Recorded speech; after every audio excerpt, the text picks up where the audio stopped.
Hello ladies and gentlemen, and welcome to another FrameGame video. Here we are talking about the Microsoft E3 press conference. Now, I'm pretty excited to talk about this one. This one was so much better than EA's conference.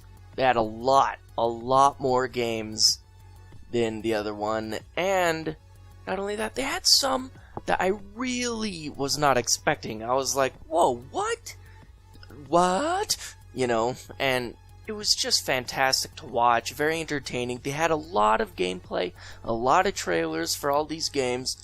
I mean, they did a phenomenal job as compared to EA. I'm sorry guys, you need to start bringing your A game a little more. But anyways, let's jump right in because there's a lot to cover. First thing, Life is Strange spin-off game. That was the one of the biggest ones that I was like, whoa, what? Like, I was not expecting this at all, and it just kind of came out of nowhere. And it was the awesome adventures of Captain Spirit. It's like a kid, and he's got this red cape.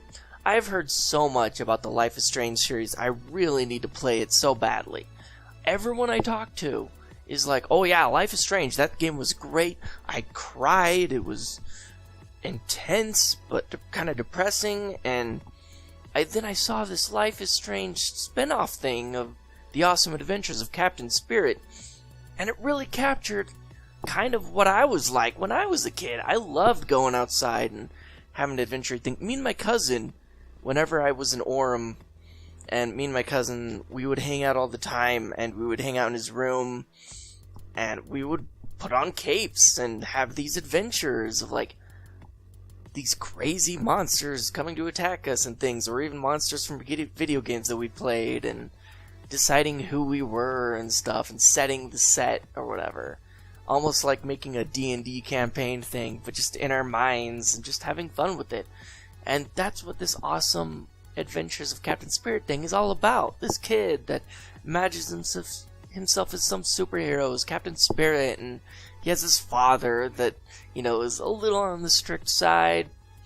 I don't know, it looks interesting and fantastic. The animation was great, by the way. Like, it was very fluid and fun, a little snappy, you know. I love animation and art style like that, so I need to play the Life is Strange games before this comes out, for sure. But on the note of, like, games that really surprised me, this really surprised me. Like, no one was expecting this. No one saw this coming. It was like, why? People were literally asking why. I know I was. And this is Battletoads. Like, Battletoads? That old game? What? Like, I know they, like, remastered it or something like that not too long ago. But a new Battletoads game? Who was asking for that? I don't know who's asking for that. I don't understand, but at the same time, I'm really excited. I loved Battletoads. Once again, that was one of the biggest games that my cousins and I played whenever I was over. Battletoads. It was awesome. One of the best beat-em-up games I've ever played. And so I'm really interested in this new Battletoads game. And they said it was a 2.5D experience, so it's not fully 2D, it's partial 3D. That's probably the environments, not so much the characters. I mean, maybe everything's kind of 3D-ish, but just side-scrolling, you know. Either way, I'm actually really excited for this one. I just cannot believe that they announced that. Like, no one was expecting that. It just came out of nowhere. It was like, here you go, Battletoads. Have fun, you know. That was crazy to me.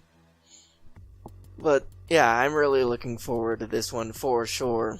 By far one of my favorites. And aside from that, we also had this Crackdown 3 game that was interesting to say.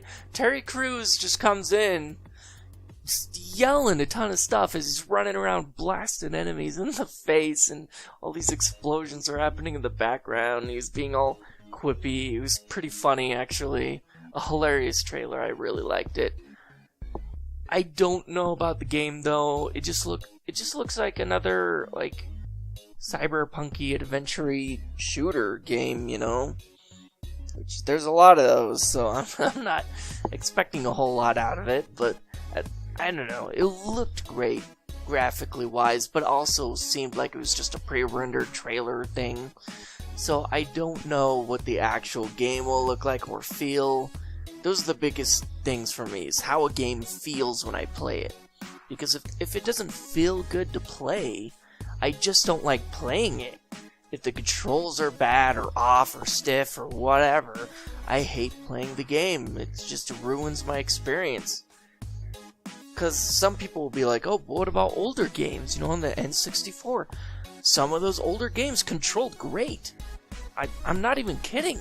The controls were fantastic in some of those older games, and then future games, suddenly they're just like, we forgot how to make controls for games.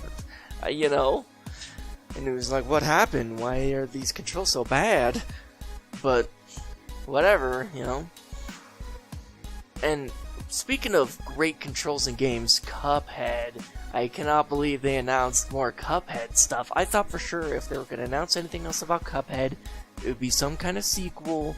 But no, it's more content for the already existing Cuphead game, with a new playable character and new bosses and stuff and everything.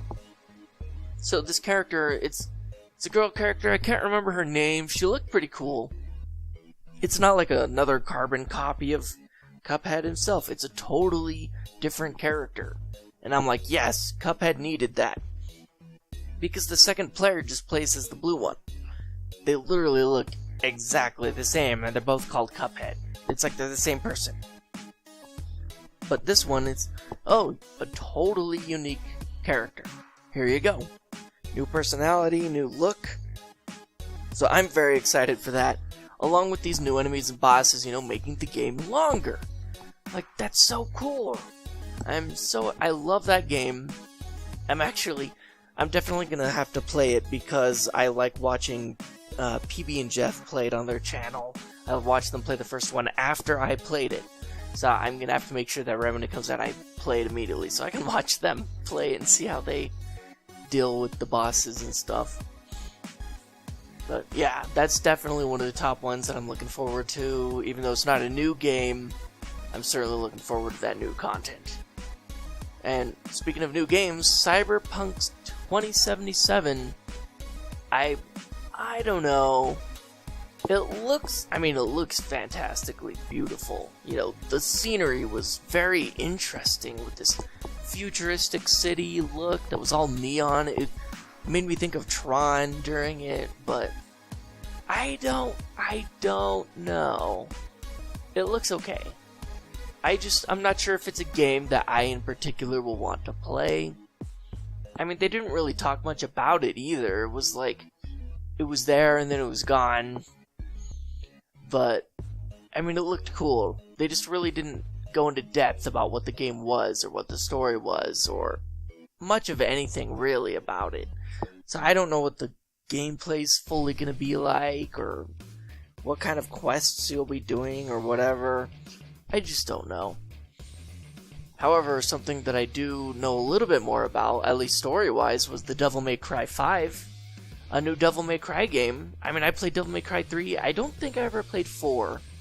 But I definitely played the first 3 games, and those were a lot of fun. I loved the action-y gameplay. I did notice that the main character looks different. I don't know if they just changed what he looks like, or if he's just a totally different guy from the Devil May Cry games. I don't know. Like I said, I've been out of the loop since Devil May Cry 3. So if Devil May Cry 4 changed the look, or if this is just a totally new thing for 5, I don't know. But he definitely looked different. I was like, who's that guy? I have no idea who he is.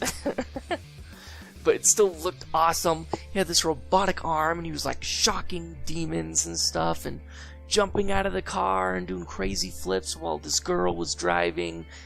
And his sword, once again, was super cool. I don't know. It looked like a blast.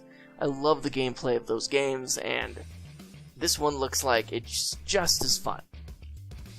Moving on, I am so excited for this one too. This is by far one of my most anticipated games for just Microsoft in general, is Dying Light 2.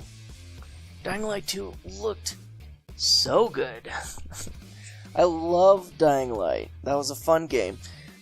I will say the expansion left a bit more to be desired for me personally.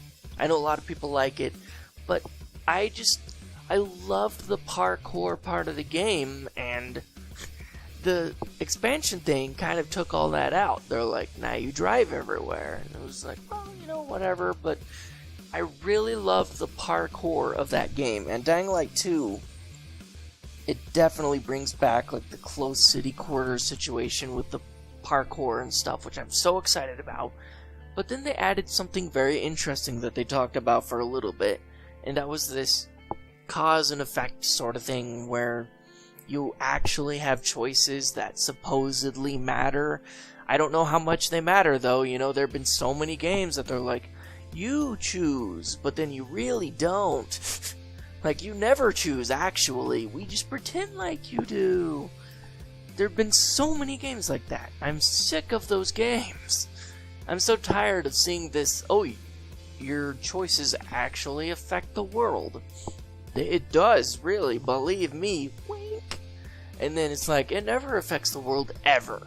And there's only 2 separate endings or whatever. Mass Effect kind of did a thing like that, where at the very end, for just whatever reason, it was just like, hey, get to pick 3 things. Just for whatever. And I was like, why? Why not just have an end like the other 2 games? That was plenty good. I was plenty satisfied with. Why?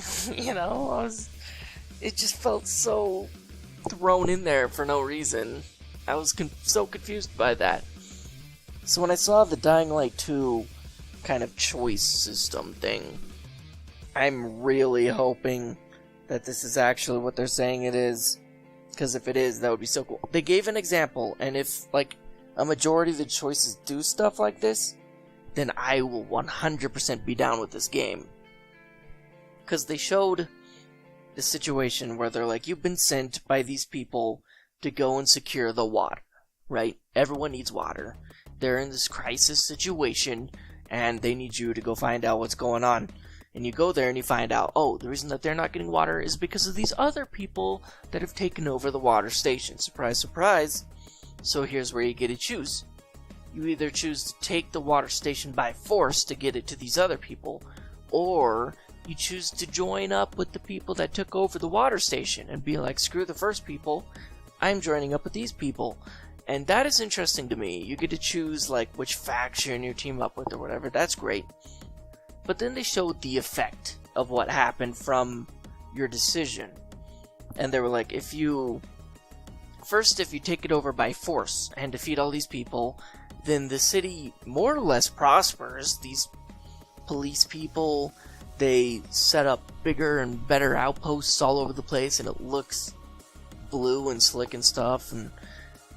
But then it has the double-edged sword thing where these people are very strict, tyrannic, I don't know how to put it, but they're like, if you're not with them, then you're against them in a major way. You're not just against them, you're being hunted down and destroyed by these people, like, in brutal ways, And he was like, man, so these people help prosper the city, and bring peace about, but at the same time, at what cost type situation, I guess, is the aspect of it. At what cost? How far are they willing to go to make peace happen type situation? And then you look at it from the other side, where it's like, oh, if you actually team up with the guys who originally took over the tower, then things get interesting, because then you basically become a part of the black market.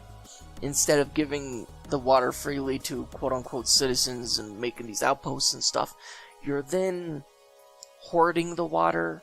You're basically on the black market, it looks like, selling it. Like, it looks super shady.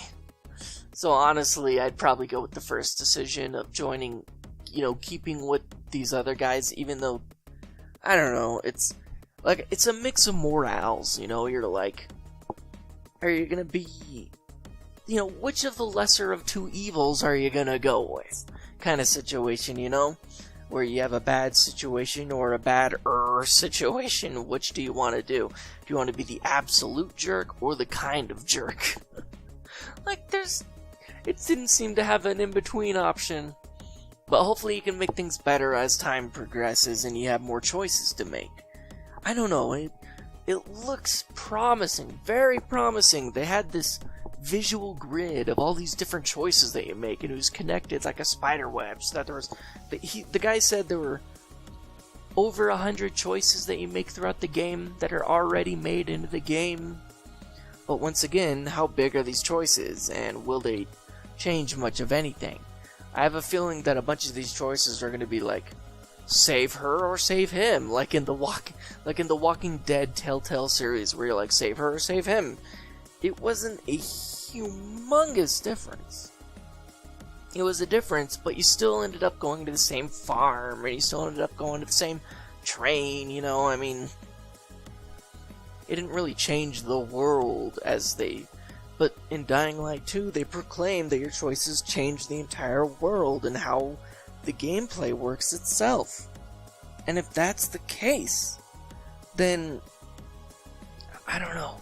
I'm really hoping that this goes through the way they say it will, and that it's not going to be like a No Man's Sky situation, you know, where they're going to stand there on stage and this guy's going to say that they have 100 choices in the game already, but in reality they have like 5. You know what I mean? Where he's just saying stuff to say stuff to get people to buy the game. I really hope that's not the case, because they weren't like that with the first Dying Light game. They were very straightforward about, this is what you're getting. It's a parkour zombie survival game. What more do you want? You know? It was very direct about what it was, and it delivered. It was what it was, and it was very successful. A lot of people liked it, but I just don't know what to expect out of Dying Light 2 when they make such a big proclamation as that. I really hope that they deliver. Speaking of delivery, Microsoft is now delivering us The Division 2. That's a thing. I never played The Division myself because I saw the mixed reviews. Like, people were torn on this game, which is funny to me. Some of the reviews, I was like, you have no right to complain. Because it's on Steam, right? I'm actually bringing it up right now if you heard the clicking on my keyboard. And maybe I'll read some of these. But some of the reviews are so questionable to me. I mean, at the same time, I heard a lot about the game, about how grindy it is, and that turned me off from it.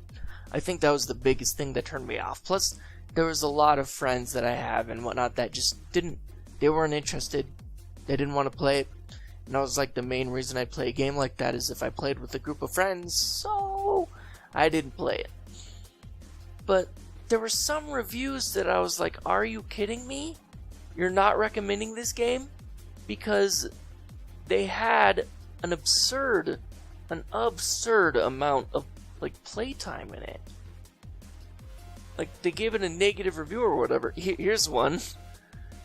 They're saying that they're upset about it. They're at a very high level, level 44 character or something. And I don't know, they're just upset about it. They're like, oh, it's too grindy and whatever, or it's too simple and all this stuff.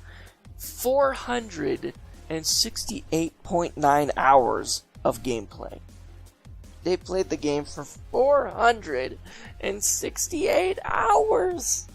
And they're saying it's not worth the money? How? I just don't understand. Like this other one, 270 hours. How can you complain about a game after you've gotten that much gameplay out of it? Like, I played games like Cuphead or whatever, and I've gotten like 10 hours of gameplay. You know? I played some of these platformer games, get 10 hours out of it, beat the game, and I feel so satisfied. I'm like, that game was amazing. Ori and the Blind Forest, fantastic. I did not get 200 hours out of it, but I would definitely recommend it. I don't understand. So with the Division 2, I don't know. I feel like it's going to be a bunch of the same stuff. Where people are going to be like playing the crap out of it and loving the game so much, but then suddenly, once they get 200 or 400 hours into the game, they'll be like, oh, this game sucks. I would never recommend it to anybody. Like, how? Why? I don't know. But I foresee the same thing happening with the Division 2. Just watching that trailer, it looks like just more of the same thing with different story or different areas, you know, but still the same gameplay and stuff.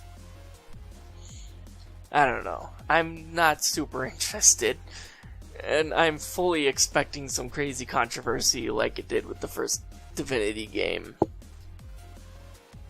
But a game that I'm certainly excited about that I'm not expecting any controversy for is Fallout 76. I'm so confused by this entry. This is Microsoft. Fallout 76, one of the biggest Bethesda games, and they're showing it at Microsoft? Why not at their own? Bethesda's better be awesome. They better have some amazingly awesome games other than Fallout. Because they literally announced it during the Microsoft E3 conference as being revealed on Xbox One or something. I mean, it's also going to be coming for the usual PlayStation and PC as well, but why? Exactly. I mean, did they pay them a lot to do that? It just seems silly to me. There's one thing, they didn't really say anything about it though, so they're definitely, I'm certain they're going to show gameplay and talk a lot about it during their actual Bethesda conference. But at the same time, it was a little weird. But they did say one thing that really intrigued me and excites me to watch the Bethesda one, and that is Fallout 76 will be 4 times the size of Fallout 4. 4 times? Fallout 4 was huge! I can't even imagine what 4 times the size is. Like, I'll never beat this game.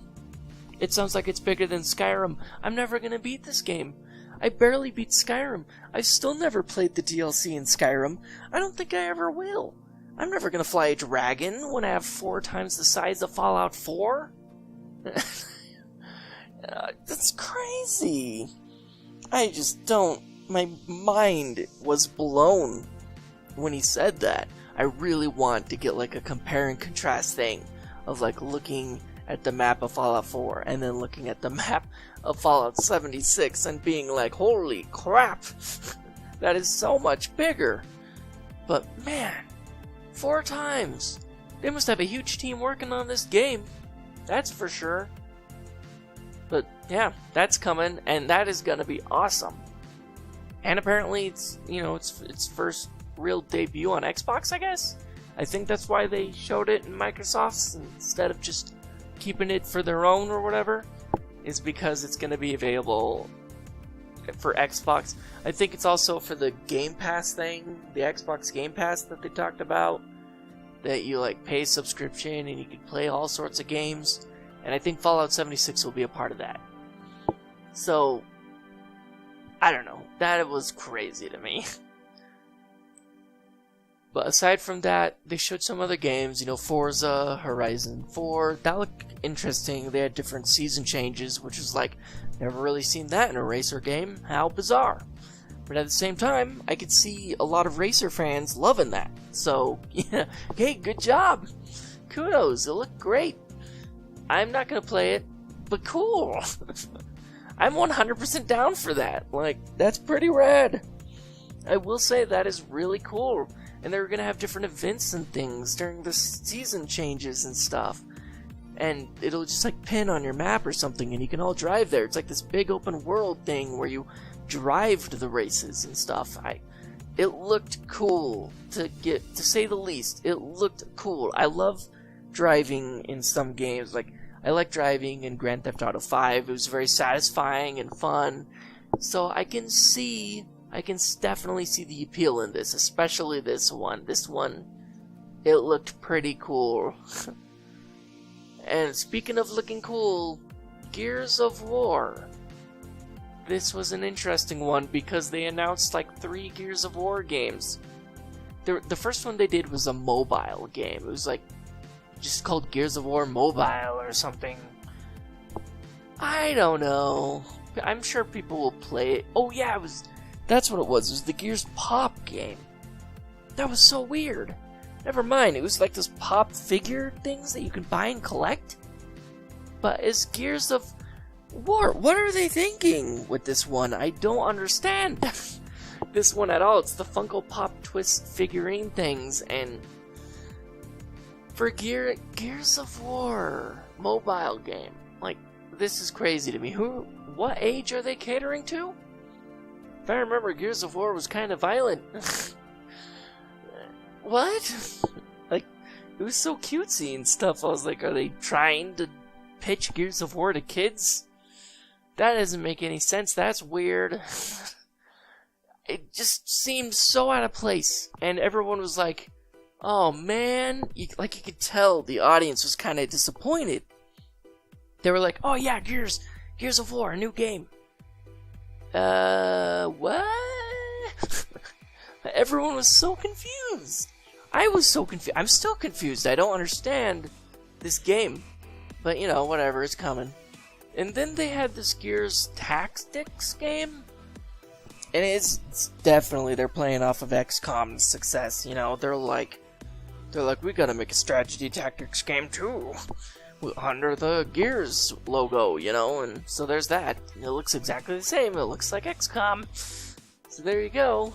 But then out of nowhere, they're like, oh, by the way, Gears of War 5. Yeah, that's a thing. Well, what? We didn't mention it? We mentioned these 2 other games that everyone was confused. No, we're still making the 5th game. Don't worry about that. Like, that was so weird. It's just so weird. Because they were like, oh yeah, this game's coming out. And everybody was like, oh man. And they're like, oh yeah, and Tactics game. They're like, XCOM, I guess that makes sense. Whatever. And then suddenly they're like, oh yeah, number 5. And people were like, yes, yeah, that's my jam. It was hilarious. It was weird, but funny at the same time. And I gotta say, the trailer looked very intriguing. The story looks very interesting. This girl character is like, no, I can't go with you guys. I gotta go over here. And they're like, that's an order. You have to go. And she's like, too bad. I'm undermining you, sir.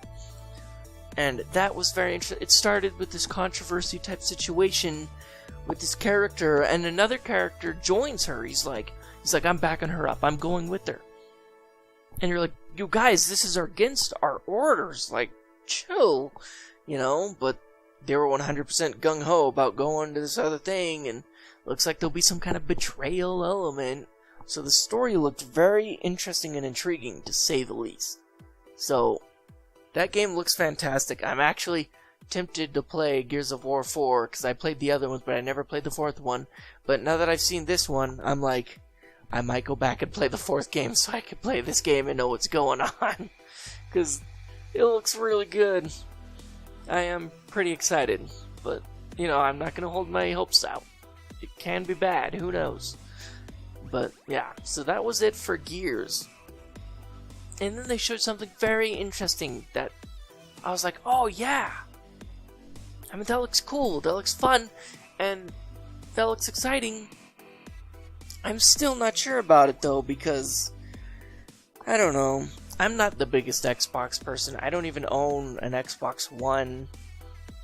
And so the fact it's Halo Infinite, I've played most of the Halo games. Like, I played 1, 2, 3, and I played, what's that one called? Gosh, it's been a while. I played a lot of them. I haven't played, like, the 4th one or whatever, but this Halo Infinite, it looked good. It looked really good. I mean, there were parts of it that I was, like, confused. I was a little bit like, oh, I know what this game is, but then it turned out to be Halo, and I was wrong. But at the same time, I was like, oh, cool, yeah, people will love this. People will go crazy about this. So I just don't know how to feel about it, though, you know?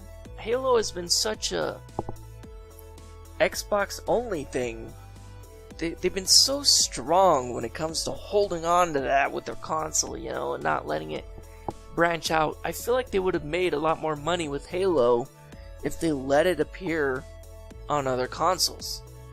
I don't know, it seems weird to me that they still are holding on so tightly to it. I feel like having a Halo game like Halo Infinite on my Nintendo Switch, that would be so awesome. But at this point, it's so late in the game, I doubt they'll ever do that, you know? And that's upsetting to me, because I don't want to buy a whole Xbox One just for Halo and nothing else. I'm sorry. $500, I can't do that. I just can't. So, if this comes to other stuff, even if this comes to their Windows 10 Microsoft store, I'll buy it there. You know, I'll definitely buy it there. But so far, they've just said Xbox One, and that worries me a lot. So, that's a thing. But, I mean, it was cool. Halo fans, people who own an Xbox One, I know they're gonna be crazy about this. And I fully am happy for you. Like, this is great for you. This game looks fantastic. So, you know, kudos on them for making another Halo game. I'll give them credit for that. Now, moving on, we had Jump Force. This is so interesting to me, just because I've played some of these other games. Like, I played the Naruto fighting games and stuff, and I played a One Piece Warriors game. That was a lot of fun. So to see this Jump Force game where it like collides all these different worlds into this big crossover fighting game, it looks really cool. Well, it's very professionally made, and which is saying a lot for, you know, anime games. Just saying, like the One Piece Warriors game, that game was fun, but I don't know, it wasn't like the most astounding game. It was very repetitive. And aside from being repetitive, it wasn't just repetitive that was the weird thing about it. It was like, I know it had poor graphics compared to games of the time. It just seemed not super fantastic, let's just say. But this game had so much looking polish to it. I don't know if any of that was actual gameplay. I really hope it was, because if it was, that would be fantastic. Because they definitely made it look like it was gameplay at some points. At some points of it, it looked like it was actual gameplay, but at other points of it, it was just like, oh, this is a cinematic trailer.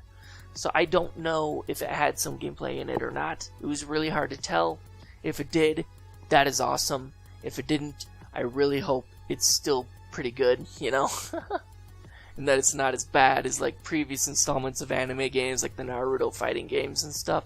They were cool, but they just weren't like revolutionary and amazing or whatever. But this one definitely has the potential. I did notice, it was interesting, not only did they show Naruto and One Piece, but they also showed Dragon Ball, which, you know, is a given for a fighter game. But then Death Note, the anime, was in this. You see the Shinigami and Light standing on a building, and I'm like, well, wait. How does that work? How do you fit those guys in a fighting game? That was hilarious. And at the same time, I'm so curious about how they're gonna do their movesets and stuff. It's just fascinating to me that they would bring those characters into a fighting game. I always thought that a Death Note game would be like a strategic game where you're the commander or whatever, or you're trying to do all this planned stuff. I don't know. I felt like you tried to strategically kill specific people or something. There would be some kind of strategy game. But a fighting game? That's so weird. And I'm 100% excited for it. I really want to see what that's about and how that'll work. But apparently they have some kind of plan for it. Speaking of plans, Just Cause 4, you get to plan out how to destroy everything as crazy as ever. I gotta say, Just Cause, like, great game. Great franchise. I love, like, planning out. You're like, how am I gonna blow up this next target with these sticky bombs? Or how am I gonna attach my grappling hook and launch someone up into the sky? And, it's so satisfying. Blowing up bridges and things and making these giant explosions. It's just so satisfying. And Just Cause 4, it looked good. It looked so good. And of course Rico is back. And he was like, I think he was riding a motorcycle. I can't quite remember. There were so many games at this one. It was crazy. But yeah, it looked really good. And he was still sporting the wingsuit thing. He was still being a squirrel and flying through the air. There was a tornado. That was weird. That was something new. And he like guns right at it in his vehicle and just gets onto the roof and then gets sucked up into the volcano, and you're like, what? Like, everything they do in those games is above and beyond crazy. So I cannot wait to see what they have in store for Just Cause 4. And speaking of what I can't wait to see what's in store, Kingdom Hearts 3. Oh, that gave me chills seeing that trailer. I am so excited in so many ways. I've been waiting to talk about this for when I started talking about these games. The one that I've been wanting to talk about the most is definitely Kingdom Hearts 3. I am a huge fan, love the games, I have all of them. Even some of the DS ones. I don't actually have all the DS ones now that I think about it. I think I skipped 365 whatever days. But I do have Dream Drop Distance, and that game is great. I really like that one. I love jumping on the walls and stuff. And man, Kingdom Hearts 3 just looks so good. The graphics look so good. I just was blown away. I've seen all the gameplay trailers and stuff, and I just can't wait. And then in this one, they featured a character that I had no idea was coming to the Kingdom Hearts universe. Like, they've already announced, oh, there's going to be Tangled and Monsters Inc. and Toy Story. They showed those in previous trailers. But, man, Frozen? Frozen 2? Like, so many cool games are coming to this. And, of course, Hercules is back. I'm not surprised. Of course, they're going to have Herc. But then Wreck-It Ralph is also going to be in there, too. Like, so... I can't believe Wreck-It Ralph, Frozen, Tangled, Monsters Incorporated, Toy Story, along with Hercules. This is crazy! This Kingdom Hearts game is gonna be huge! And it's gonna be so awesome! Like, some of my favorite Disney movies and stuff, or Pixar movies? I messed that up. I mean, there are some Disney ones, but there's also Pixar ones, right? Toy Story? But, you know... some of my favorite movies are appearing in... I love Monsters Incorporated. And that is by far one of my favorite movies. And they're like, oh yeah, that's gonna be in the game. And you get a... Sora's like this weird, furry monster. Like, it's so great. And then Toy Story World, you get you see like the piggy bank, you know, and... it looks so great. And then Frozen, they introduced Frozen, and she's like running on the lake, freezing the water, and they're talking to her, and she's talking about her powers are terrible, and she actually hurts everyone. When Sora's like, man, your powers are awesome, you're so lucky. And she's like, it sucks, it's terrible. You know, and so there's going to be a major story arc there, I know, where you're going to try to, like, show her that her existence is actually great. In some way, you know, that she has these powers for a reason or something, and she'll probably help you defeat some Heartless along the way. Like, it looks so good. I'm just so excited for all of these characters and all of these different worlds, Tangled. So good. So, Kingdom Hearts 3, it's finally happening. Finally happening.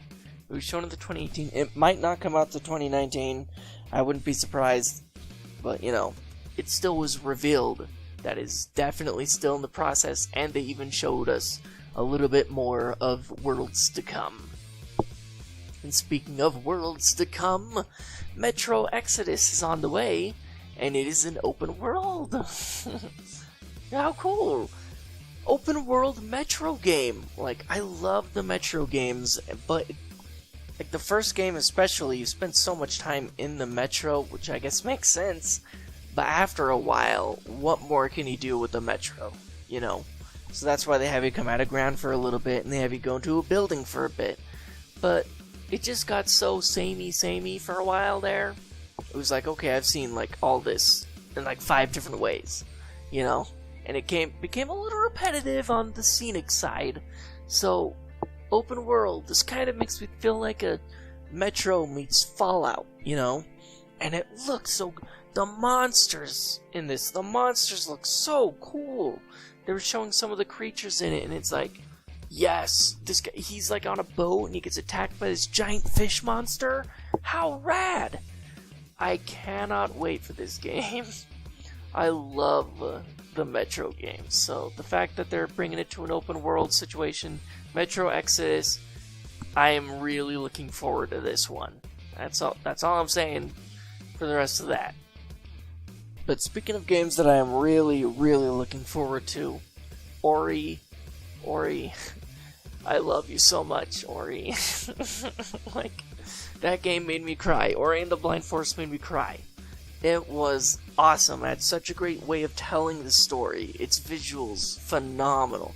The controls were so spot on and tight. It was just so satisfying to go through, and Ori and the Will of the Wisps, just, it looks like they expand on everything that I loved about the first game, and they make it even better. Ori has new abilities. He had this crazy polearm spear thing that he was swinging that looked like magic instead of just shooting lasers. He was like swinging melee attacks along with distance attacks. That was so cool. And then he was flying on the back of a thing, and oh man, it just looked so good. Everything about it, and the graphics look even better somehow than the first game. I just cannot wait for Ori and the Will of the Wisps. This game is going to be fantastic. By far, it'll be, for sure, one of my favorite platformers of all time. Now, moving on, like I said earlier, PUBG, I think I said this in the other video or whatever, they're adding more content or something, a new map or whatever. Oh boy, there you go, PUBG. The end. Sea of Thieves, they're having an update to the game, which is like good, finally. The game is lacking in content, and now they're like, oh, you get to go to this new area that's all mystical, magical, weird. It was like, I don't know, the Forbidden Seas or something, and they were all red and creepy looking. It looked really intriguing. I just don't know how much they're actually going to add to it. Hopefully they add a lot more to it, because the world itself is pretty empty, and what I was really hoping for is that they would add some kind of solo experience so you don't have to play online all the time. That's just me personally. I kind of liked, being a solo adventure and going and getting chests and stuff, but it just got ruined every time. Like, it's so hard to play solo because everyone's out to kill you. Everybody's out to kill you. Whether you have chest or not, they're just like, there's a solo player, let's go blow up his ship, wahaha. So, I was drawn out of the game pretty fast, and I was so hoping that they would add a different game mode or something, but it is what it is. It's, supposed to be all piratey and whatever, so I guess it makes sense, but at the same time, I just wish it wasn't. Now, after that, they had this Sekio Shadows Die Twice thing, and it was like this samurai Dark Souls thing. And one of his arms looked like it was part bone or something. He looked all messed up, and it was like Dark Souls. I mean, what more can I say about it? I mean, it looked great. It looked like fun. Graphically, it's beautiful, but I mean, it's a Dark Souls slash Bloodborne-y game where it's just brutal. And I'm not sure I'll get into that. I have Bloodborne, and I've never been able to beat it. I have Dark Souls 3. Still can't beat it. I know you guys are going to say I suck. It's because I do. So, don't worry about it. I already know. But no, really, I don't know. It's a thing. Speaking of a thing, Xbox One Game Pass, they talked about that for a bit too. And now there's going to be a lot of games involved in it, so, like The Division or whatever, but look forward for that. Fallout, I think, was one of the ones that they said was also Fallout 76 or whatever. I mean, they did announce it at this one, which I still thought was weird. So, yeah, I think that's part of the Xbox thing. But, I mean, it's another subscription service, you know? And personally, like, I don't know how well this thing is gonna do. Because personally, I just like buying games to have them. You know, you buy it once and then you own it forever and you can replay it. I love going back and replaying some old games and stuff. So it's like, I don't know. I'm very uninterested in this Game Pass situation. I mean, it's great. You get hundreds of titles that you pay a monthly fee and you get hundreds of titles or whatever. But at the same time, I don't know. It's just not my thing. I'd rather buy the game and be able to replay it over and over, instead of just having it temporarily for who knows how long before they switch out games, right? You know, it's like a Netflix situation. I don't really even like Netflix and stuff that much. I'd rather buy the movie and have it on Blu-ray or DVD. Like, a lot of the animes I own, I just bought on Blu-ray. The ones that I felt were worth watching again, like Full Metal Alchemist, you know, or Naruto. But this, I don't know. I guess it's a preference thing. Maybe some people don't like having to download games over and over again, or I don't know. Like, maybe they just feel like they'll play it once and they'll never play it again, and so that's why they get it. But other than that, I just don't see the appeal in getting a thing like Game Pass. I'd rather just buy the game. Like Fallout 76, I know that's a game that I'll play over and over again. Just like with Fallout 4 or Skyrim, you know, I've played those games forever. I got hundreds of hours in them. Obviously, I'm going to play them more than how long they'll be on Xbox Game Pass, right? So I just don't understand the appeal of the Game Pass situation, unless you're using it to play a bunch of smaller games that you know you'll never play again. That's the only thing I can see in this. But yeah, so that was pretty much Microsoft's E3 experience. Way longer than the first one. Like, holy crap, the first game, they're like, we have some games. And Microsoft comes out and they're like, we have 50 games. And you're like, oh, what? Bring it on. And then there was just trailer, gameplay, trailer. And then like 1 minute of talking. And then trailer, gameplay, trailer, gameplay, 1 minute of talking. Like, that's how you do an E3 conference, man. They nailed it. They blew it out of the water with such high quality games just over and over again, blasting you in the face with all these and being like, yeah, this year is gonna be awesome. Like, no joke, this year is gonna be awesome. I have no doubt about it. I am so excited for all of these games. Even the ones that I'm not playing, I'm like, that I'm definitely not gonna play, like that Forza one. Even then, I was like, some of the innovative stuff they're doing in that's pretty cool. The places that games are going now. Fallout 76 being 4 times bigger. I mean, this year alone is going to be fantastic, but it just makes me that much more excited for the years to come. Gaming is going crazy. I never thought I'd see it like this before, you know? I thought I've seen the pinnacle of gaming years ago, and I was like, it's not going to get much better than this. Holy man, was I wrong. I was so wrong with the Switch being out and everything, plus all this stuff that a lot of these games are coming out on the Switch too. Oh man, I'm gonna get so many of these on the Switch. My Nintendo Switch is gonna be like the craziest handheld thing I've ever had in my life. I'm gonna have so many games for it. It's gonna be crazy. So yeah, this year is definitely looking up. Microsoft exploded with all these games. I'm definitely gonna have to give them like a 8 or 9 out of 10. Like, they just killed it. They killed it in so many ways. They did all the gameplay right. They did all the trailers right. Even the talking was kept to like a bare minimum. They did that right. I cannot give them props enough for how well they delivered on their presentation. So anyways, thank you all so much for watching, and look forward for the Bethesda conference. I cannot wait. that one will be something to see. So I will talk to you guys in the next video.